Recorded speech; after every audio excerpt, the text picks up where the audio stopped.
700 millones de dólares. Desde 1981, cuando las deudas vencidas e impagas con el fondo eran de 44 millones de dólares nada más, la cosa ha crecido en 82 veces. Entonces, hay preocupación en el fondo porque hay un sinnúmero de países que tienen problemas en sus economías y se niegan a aceptar las recetas fondomonetaristas. ¿Usted diría entonces que hay una nueva óptica peruana para abordar el asunto de la deuda externa? Yo creo que hay una nueva óptica de los países subdesarrollados que están en estos problemas, que exigen un nuevo orden económico internacional, que tiene que replantear las relaciones entre los países del sur y los países del norte. Porque, por ejemplo, usted a mediados de esta semana fue hasta el aeropuerto a buscar a Enrique Iglesias, el presidente del BID, para ver cómo arreglaban con esta institución. Y simultáneamente en Belgrado el discurso era otro. No hay que pagar, hay que limitar el pago por la deuda externa, hay que seguir el ejemplo peruano de nuestros contra el FMI. ¿Cuál es la verdadera posición, al final de cuentas? Mire, los apristas tenemos una lección doctrinaria de Ayala Torre, que es la siguiente. Nos hacemos dos preguntas. Primero, ¿necesitamos del capital extranjero? Sí. Segunda pregunta, ¿lo aceptamos en cualquier condición, venga como venga? La respuesta es no. Hay que saber negociar. Lo que hizo el Perú desde julio del 85 es negociar de una forma distinta, de una forma autónoma y soberana. ¿Y qué tal si usted se va ahora a la reunión del Fondo Monetario Internacional y le piden imposibles? ¿Usted aceptaría? No, y sobre todo si es que esos imposibles atentan contra los intereses populares. Por ejemplo, si el Fondo Monetario me exige eliminar los subsidios que son necesarios para que puedan comer, sobre todo los sectores más pobres, yo estaría en contra de eso. Pero ahí nosotros vamos a ir al fondo con un mensaje distinto, vamos a jugarle al fondo con sus propias reglas. ¿Cuál es ese nuevo mensaje? Usted ha anunciado que van a seguir las negociaciones con el fondo y que hay un plan. ¿Podría usted esbozar un poco ese plan? Bueno, mire, el fondo tiene un conjunto de reglas que tiene que comenzar a pensar en cambiar. Yo soy realista en el sentido que evidentemente eso no se logrará de un día para el otro o de un mes para el otro. Pero le cuento algunas cosas. Por ejemplo, es una costumbre en el fondo que el director ejecutivo sea un europeo. Los 7 u 8 directores que ha tenido el fondo han sido europeos. Sigue siendo. Sí. Y el vicepresidente tiene que ser un estadounidense. Y el director del departamento del hemisferio occidental tiene que ser un estadounidense. Y los países subdesarrollados no tenemos presencia a nivel directivo. Y eso también hace que el fondo tenga una perspectiva muy del norte y se olvide de los países pobres del sur. Además, yendo al propio convenio constitutivo del fondo, el fondo no puede solicitar la aplicación de medidas, y cito textualmente, que vayan en contra de la prosperidad de los países. Y cuando se solicita, por ejemplo, eliminar los subsidios o reducir el gasto en educación o salud, se está yendo contra la prosperidad de los países. Eso no lo vamos a aceptar ni ahora ni nunca. Pero tal vez las formas también signifiquen mucho, ¿no es cierto, señor ministro? Sí, por supuesto, las formas son importantes, pero evidentemente más importante es el fondo, que antes que los intereses de potencias extranjeras están los intereses de los peruanos más pobres. Así es, usted ahora se va a la reunión del Fondo Monetario Internacional, pero hay un antecedente. En la página 16 del libro El desarme financiero, escrito por el presidente de la República, se lee lo siguiente: la deuda es como una espada de papel, es solo un absurdo, no existe realmente, y ante una espada de papel solo cabe a Latinoamérica tomarla con las manos y romperla. Así de simple. ¿Eso le va a decir usted al directorio del FMI? Bueno, hay cosas que muchas veces no se saben porque los economistas no las divulgamos, pero en la reunión del Fondo Monetario voy a recordar algunos hechos históricos. Por ejemplo, hay diversos estados de los Estados Unidos de América que tienen deudas vencidas e impagas desde el siglo XIX. Y todavía el día de hoy, la Corporación de Tenedores de Bonos Extranjeros Europea solicita su pago y no es pagada. Deudas que, por ejemplo, tienen que ver con el estado de Mississippi, de Carolina del Norte, Carolina del Sur, que nunca han sido pagadas. Y hay razones, y sin embargo nadie las comenta, nadie las discute. Históricamente, por ejemplo, hubo el caso de las reparaciones alemanas tras la Primera Guerra Mundial, en la cual también hubo un manejo importante. El presidente García ya ha señalado algunos criterios. La deuda al día de hoy tiene un valor de mercado. ¿Por qué vamos a tener que pagar 20 veces por encima de ese valor de mercado cuando ese valor de mercado está al día entre 4 o 6%? Entonces, vamos a ir con un mensaje constructivo, con un mensaje de diálogo, sabiendo que en una negociación hay dos partes, y vamos a defender nuestra posición y vamos a tratar de que en forma comprensiva lleguemos a un acuerdo con nuestros acreedores. Bien, señor ministro, usted ha anunciado que no va a aceptar imposiciones como, por ejemplo, sacarnos totalmente los subsidios de encima. Dicen los ortodoxos heterodoxos, no sé qué serán para usted, que los subsidios nos están llevando al desastre y que lo que habría que hacer es una política de shock, inevitablemente, para salir de esta hiperinflación. ¿Usted lo hará? No. Hay un subsidio, por ejemplo, del cual nunca se habla. ¿Cuál es? Y que sería muy interesante que conversaran sobre él los señores economistas que tienen estas ideas. Por ejemplo, el Certex. El Certex es un subsidio a la exportación. Ahora, hay otros subsidios que tienen que mantenerse por una sencilla razón. Las remuneraciones están muy bajas. En junio de este año, las remuneraciones eran el 40% de lo que se ganaba en el primer semestre del año pasado. Entonces, en un marco en el cual las remuneraciones están comprimidas, sería inhumano eliminar los subsidios. ¿Y sería inhumano aplicar una política de shock? Sí, por ejemplo, sería inhumano elevar y poner el precio de la gasolina en 7.000 u 8.000 intis, o poner el tipo de cambio en 7.000 u 8.000 intis simplemente porque hay un señor que afirma que ha hecho un cálculo matemático que le indica eso. ¿Y cómo el año pasado sí se hizo ese célebre paquetazo, señor ministro? Bueno, el ingeniero Salinas acometió esa política que fue en su momento criticada, inclusive también por mí, y ahora que tenemos esta responsabilidad, hemos optado por una política de corte gradual, de recuperación progresiva del poder adquisitivo, de reducción de intereses, de aminoramiento del ritmo devaluatorio, de corrección por la vía impositiva del déficit fiscal, es decir, poner orden en forma progresiva en la economía. Señor ministro, pero usted ejecuta una política de paquetitos que sumados, todos esos paquetitos que usted ha dado últimamente, son más que ese célebre salinazo. No. Esta mañana estaba conversando con unos parientes, con unas señoras que compran, que van al mercado, y me aseguran que no les alcanza la plata, que cada vez compran menos. Bueno, ahí hay varias cosas que decir. En primer lugar, yo me hice cargo del ministerio el 15 de mayo de 1989, hace menos de 4 meses. A partir de ese momento se instaló una política salarial, por ejemplo, que hace que los aumentos salariales, por ejemplo, del mes de julio, que fueron 30%, estén por encima de la inflación de ese mes, que fue alrededor de 24%. Es decir, mes a mes estamos procurando que los aumentos salariales corran un poquito más que la inflación. Ahora, es obvio, hay una fuerte presión especulativa en los mercados, la he comprobado personalmente, y por eso es que tengo que agradecer en forma pública al Diario Expreso y también al canal 5, porque nos están ayudando. ¿En qué forma? ¿En qué forma? En una forma muy sencilla. Por ejemplo, en el mercado mayorista hay precios que están en el orden de, por ejemplo, 1.000 intis. Y en un mercado minorista, esos precios muchas veces están en 2.000 o 3.000 o 4.000 intis. Es decir, hay márgenes de comercialización exorbitantes que no tienen que ver ni con déficit fiscal ni con emisión inorgánica. Tienen que ver con desorden de precios, al que se ha referido últimamente Manuel Romero Caro, un ex miembro del gabinete. Él ha dicho que hay que uniformizar los precios, él ha dicho que hay que sincerar los precios y hay que evitar estos controles y estas cosas absurdas que ocurren en la economía actualmente. Bueno, hubiera sido muy interesante que Manuel Romero hubiera hecho en su gestión.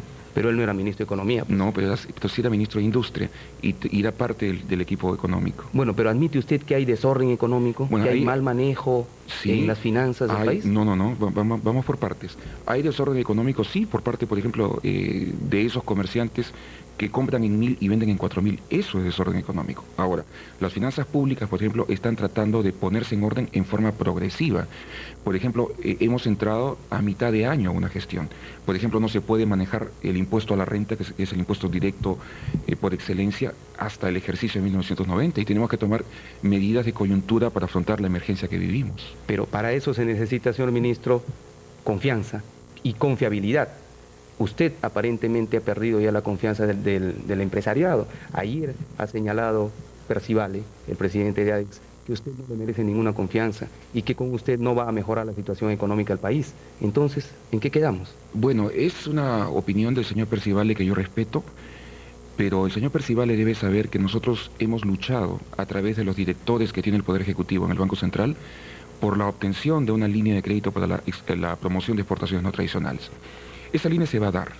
Ahora, el señor Percivale está desesperado y creo que esa carta tiene que ver más bien con su militancia en el FREDEMO y no tanto con la defensa de la necesidad de promover las exportaciones no tradicionales.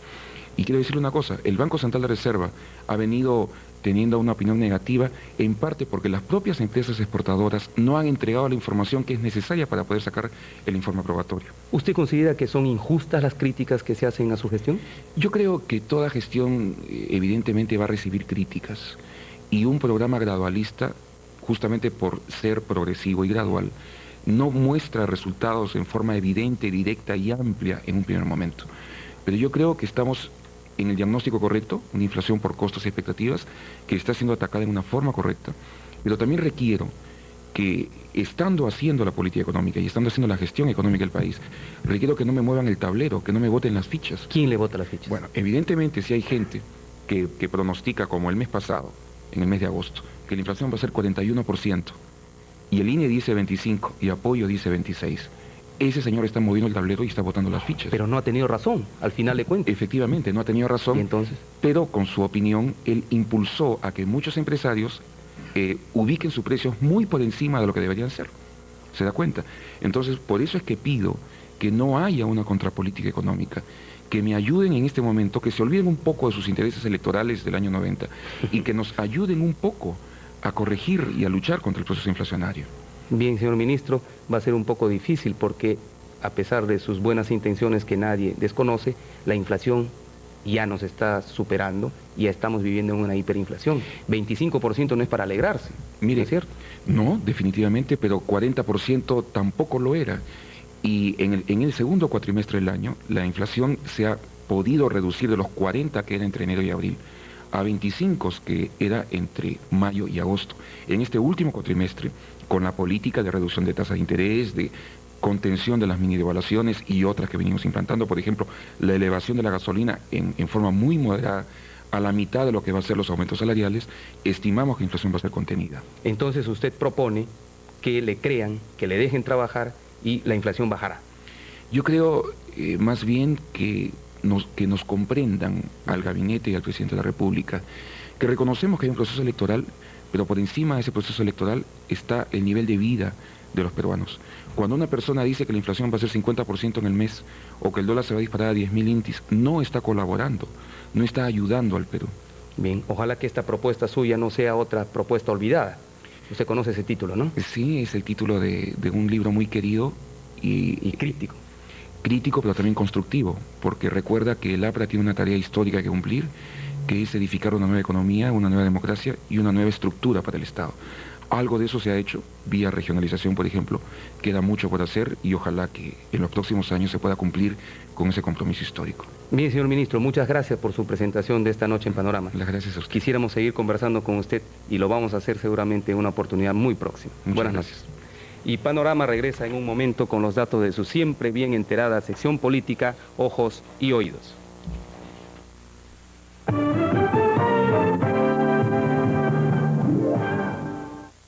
Indicar, este se lo concedería. De ser así, estaríamos hablando de un maquinazo mucho mayor al que dio tanto que hablar semanas atrás.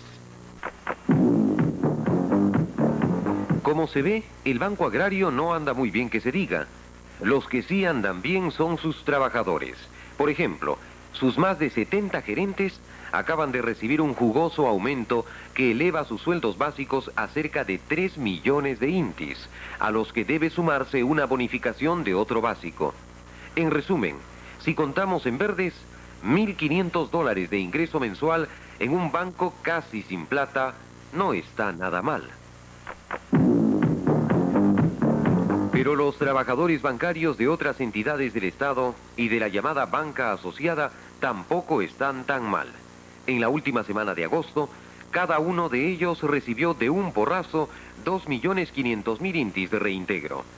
Multiplique usted esa cantidad por los 40.000 trabajadores que tiene la banca estatal y asociada y saque la cuenta. Estaría por entrar a debate en la Cámara de Diputados un proyecto para crear un llamado Instituto de Turismo que, en otras palabras, no sería otra cosa que un nuevo ministerio. Según el proyecto que impulsaría desde la Cámara Alta el senador Lastenio Morales, la idea sería tener un asiento en el Consejo de Ministros y contar con un fondo de inversiones que incorpore los ingresos que por compensación pagan las líneas aéreas extranjeras y que hoy van para Aeroperú. Se estará pensando también contar con una frondosa burocracia como en todo ministerio que se respete. El próximo fin de semana quedaría constituido el comité consultivo del Instituto de Comercio Exterior.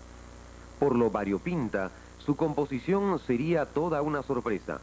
Allí estarían, junto a Ramón Remolina y Gastón Benza, gente tan metida en política como Raúl Ferrero, de Libertad, y Fernando Sánchez Albavera, del Acuerdo Socialista. Y hablando del Instituto de Comercio Exterior, su actual jefe, Rodolfo Beltrán, estaría alistándose para una próxima mudanza. No es que se mude el ICE, sino que Beltrán podría ser designado reemplazante de Pedro Coronado, el hombre de las licencias, en la presidencia del Banco Central de Reserva. Con un dramático informe sobre miles y miles de toneladas de arroz y maíz que se pudren en el departamento de San Martín, volvemos en unos instantes.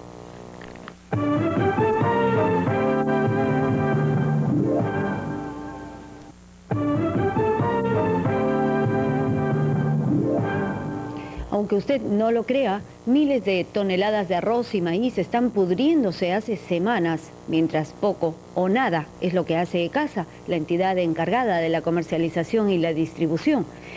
Esto que usted verá es lo que viene ocurriendo en el Valle del Alto Mayo, en Tarapoto, donde los agricultores ante esta situación amenazan convertir sus arrozales y maizales en cocales. Aquí el informe de Francisco Rivero. Las lluvias torrenciales caen persistentemente durante semanas enteras. En estos instantes aquí hay un testimonio claro de lo que está sucediendo. Como usted decía, gran cantidad de maíz se está mojando y los productores están esperando semanas enteras aquí para que la recepción y los almacenes están completamente repletos.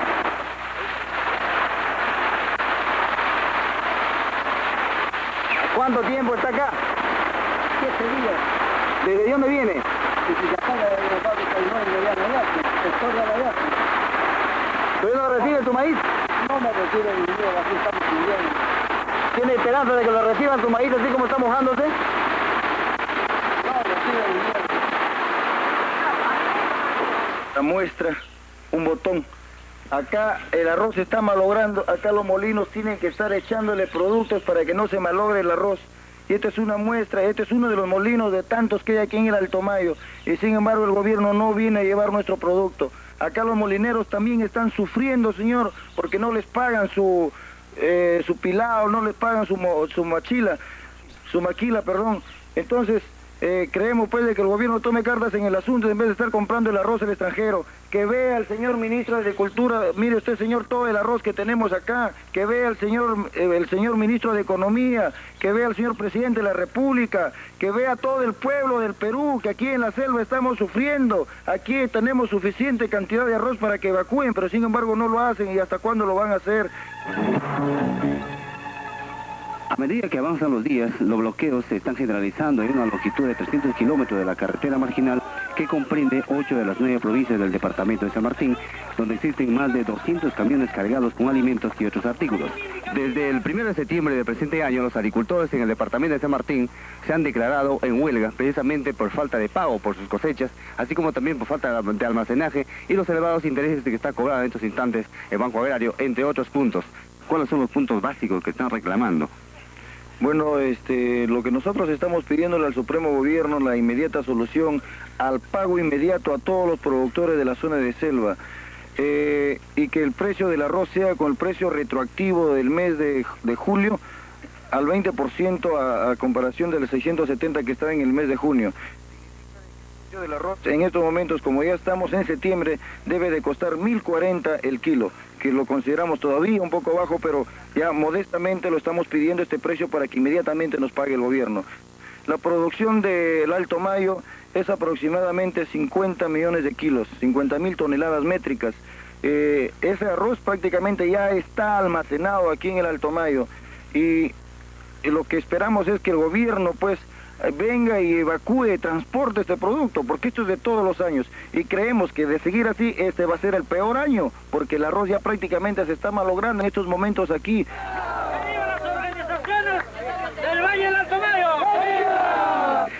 A nivel departamental tenemos obligaciones ascendentes a la suma de 10.911.077.000, desglosados en el Alto Mayo en 8.912 875 y en la zona de Tarapoto 1.998.902.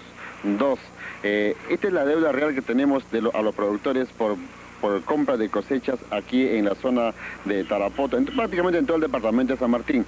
La Gerencia Central de Finanzas de Lima nos ha informado que para el transcurso de la próxima semana, aproximadamente para el día martes o miércoles, nos están garantizando transferencias por el 50% de las obligaciones que le he mencionado. Dicho sea de paso, hay una transferencia que nos debe hacer el Banco de la Nación de 120.000 millones de créditos que se han aprobado. Nos han informado de que para el transcurso de la próxima semana nos van a hacer llegar estas transferencias para fin de poder cumplir con los productores en la zona de San Martín. Y en cuanto al transporte, hay gran cantidad de arroz que prácticamente está en peligro de malograrse, especialmente en los molinos del Alto Mayo. ¿Cómo va el transporte? Bien, en la zona del Alto Mayo tenemos 3.000 toneladas de arroz pilado listos para evacuar a la costa.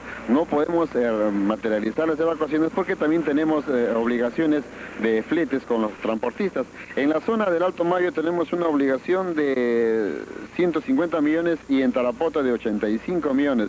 Nos están llegando transferencias, justamente acabamos de recibir transferencias para pagar a los transportistas. La primera preocupación que tenemos es primero poder pagar a los productores, luego a los transportistas.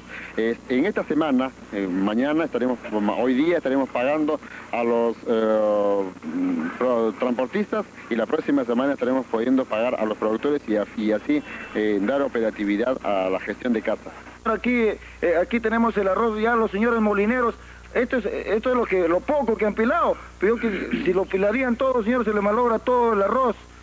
Corre el riesgo de que se malogre. Pedimos al señor gobierno, aquí le demostramos, aquí estamos en un molino de la selva, el del departamento San Martín, donde nos encontramos en zona de emergencia, señor, que vengan por favor a llevar nuestro producto y que nos paguen a los arroceros, de lo contrario ya no vamos a sembrar arroz sino coca. ¿Quiénes tienen la palabra? Las autoridades, por supuesto. Y bien, ¿quiere usted conocer a la modelo mejor pagada de Latinoamérica? Es una increíble niña de 14 años que lo sorprenderá. No se mueva.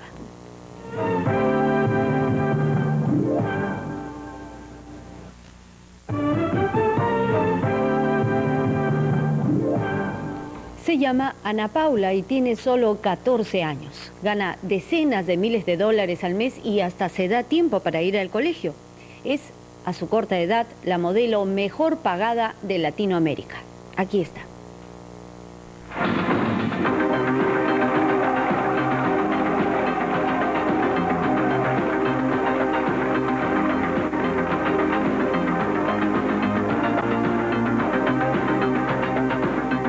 Este rostro de mujer es conocido en el mundo entero. Ha sido portada de revistas en Brasil, Alemania, Japón, Francia y Estados Unidos. En realidad es el rostro de una niña. Una niña brasileña de 14 años. Se llama Ana Paula Arócio y en 2 años de trabajo ha aparecido en las portadas de más de 50 revistas internacionales. Actualmente es la modelo mejor pagada de Latinoamérica.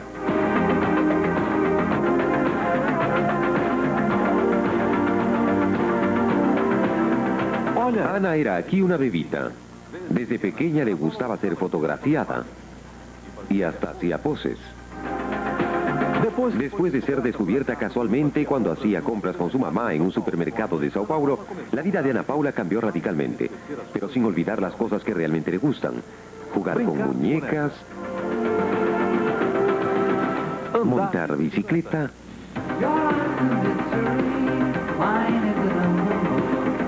pasear por los parques, jugar pelota con su hermano y correr bajo la lluvia.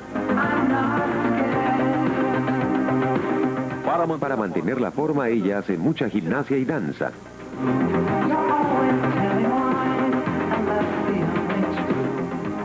La niña modelo quiere ser también actriz y ya hizo su primera película bajo la dirección de uno de los mejores cineastas brasileños.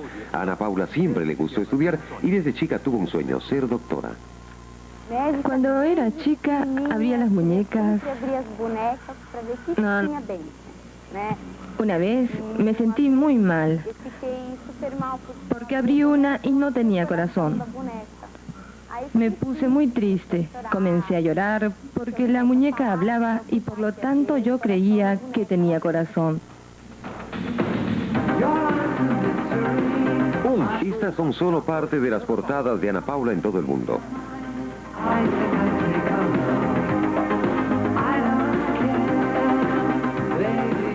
25.000 dólares mensuales durante 2 años. Y veamos finalmente a la niña modelo en una exigente sesión de fotografía.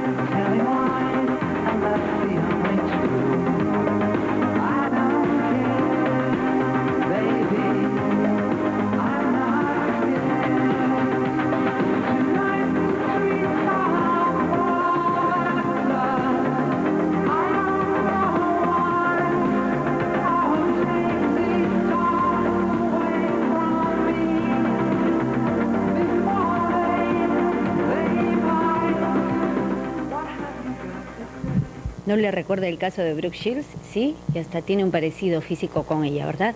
Ya regresamos con una secuencia en la que usted es el protagonista.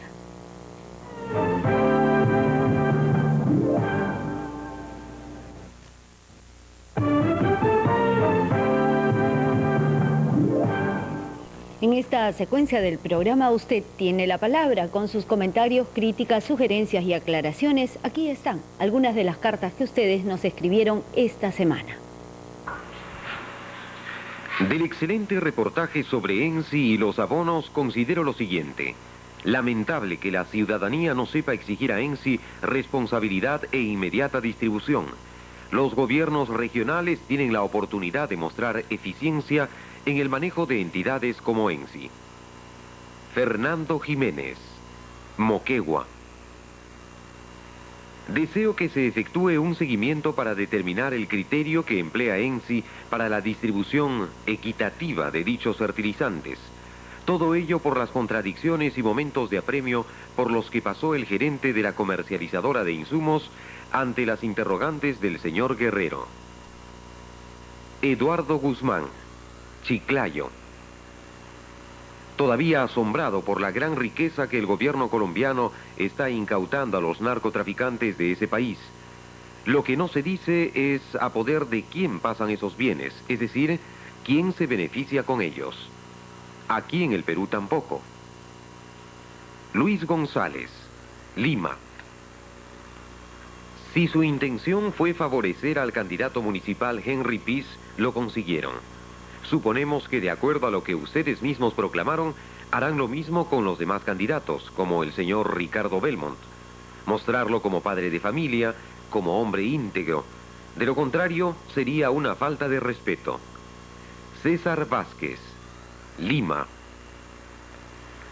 Todos vimos durante el partido Brasil-Chile que el arquero Rojas fue herido, y los chilenos tuvieron razón cuando se retiraron de la cancha por falta de garantías. No sé lo que finalmente decidirá FIFA, pero puedo suponerlo. El señor Havelange no es su presidente en vano. Lucio Martínez, Lima.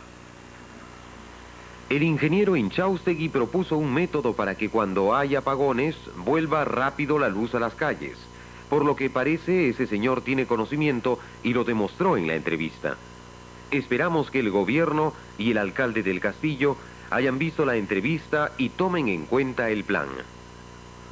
Mario Olazábal, Lima. Con sus comentarios, críticas, sugerencias y aclaraciones, escriba sus cartas a Señores Programa Panorama, Alejandro Tirado 217, Lima 1. Vamos a una pausa, retornamos con lo último de Panorama.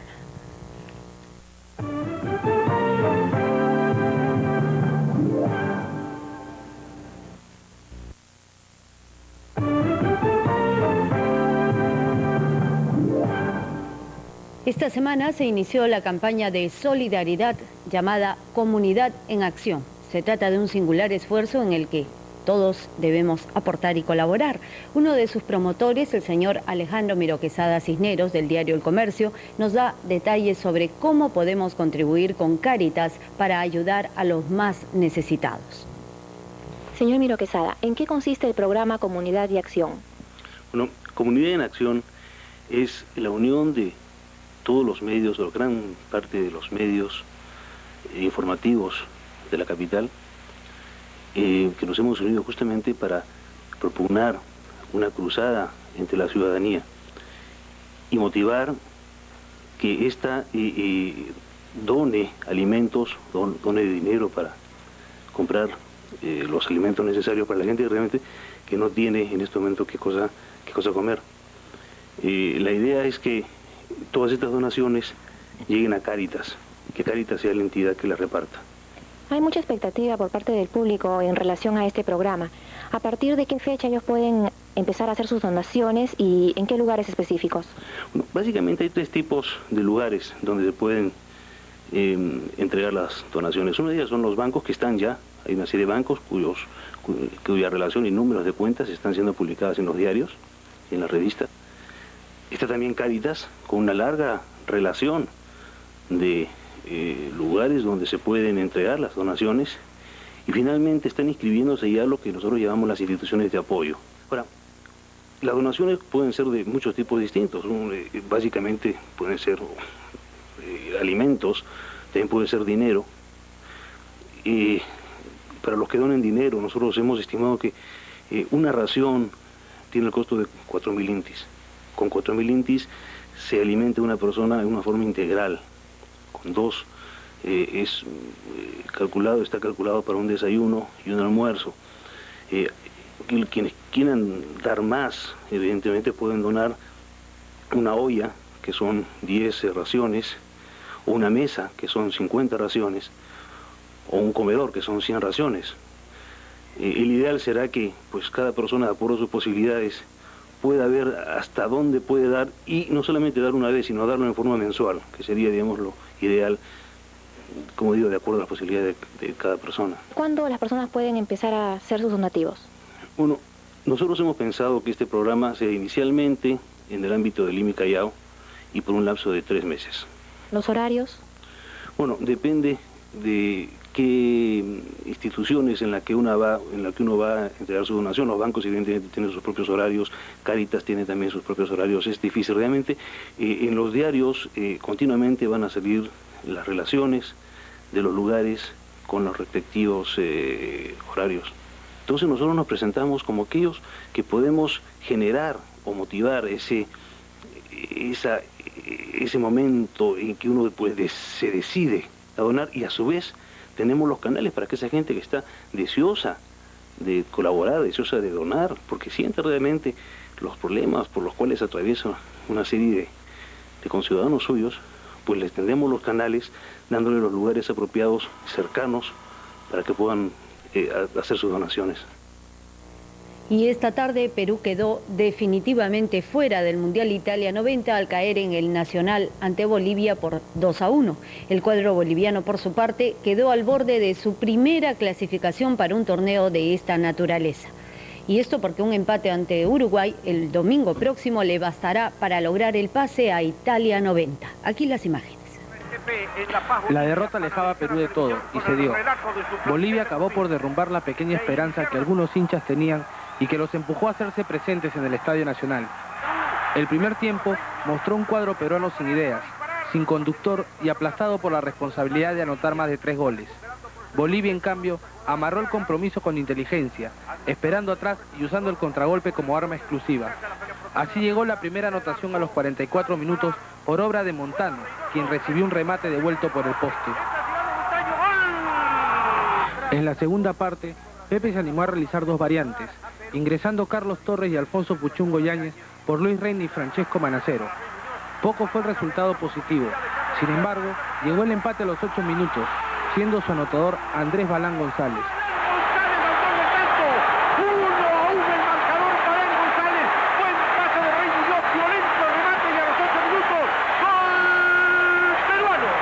Las esperanzas eran escasas a pesar del gol. Nadie daba chance a nuestro seleccionado y Bolivia se encargó de liquidarlo todo a los 32 minutos cuando Wilmer Platini Sánchez cerró el marcador. Gol boliviano, un ataque por izquierda de Ramallo, saca un centro rasante hacia el pórtico y... Para completar la tarde amarga y llena de desilusiones, Pedro Requena a los 35 minutos falló un penal que fue bloqueado por el portero Truco. perjuicio de Irano en el área y el árbitro castiga penal claramente, sin dilación. Requena.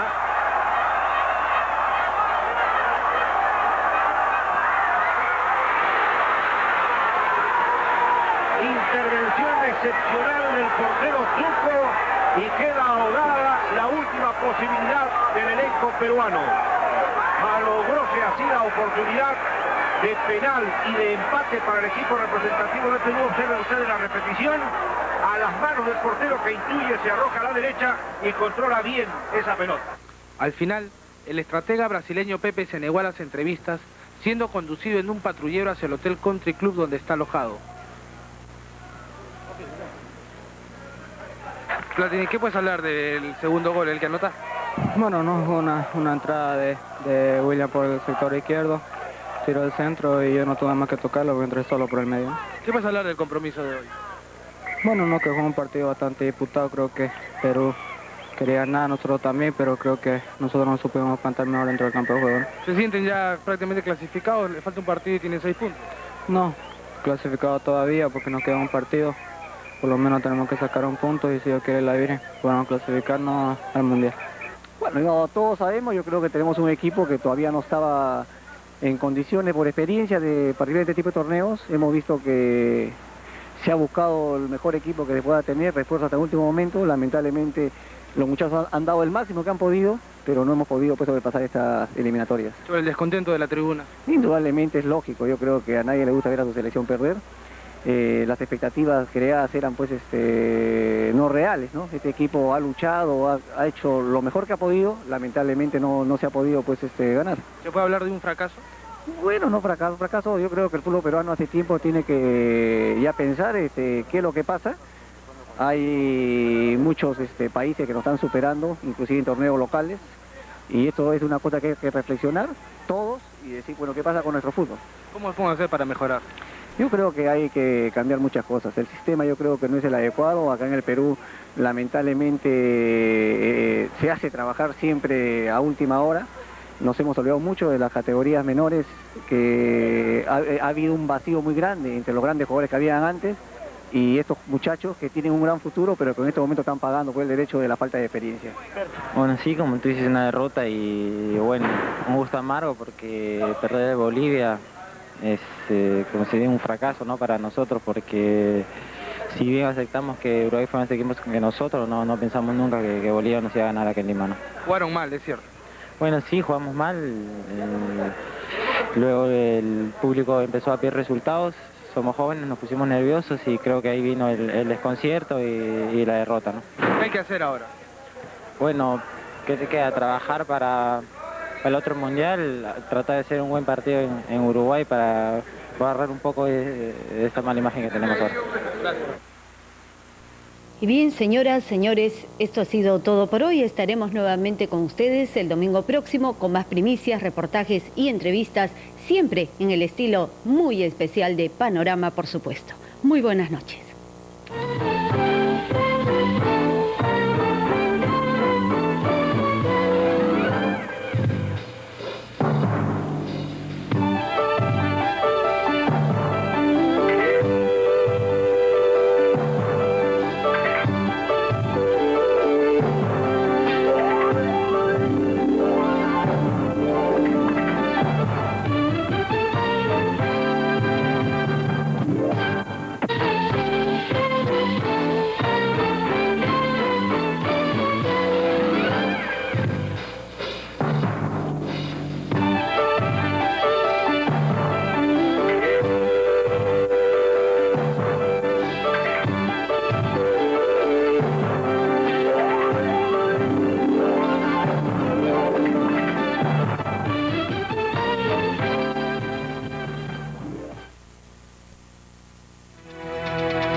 Para el Perú entero, Panamericana Televisión, satélite.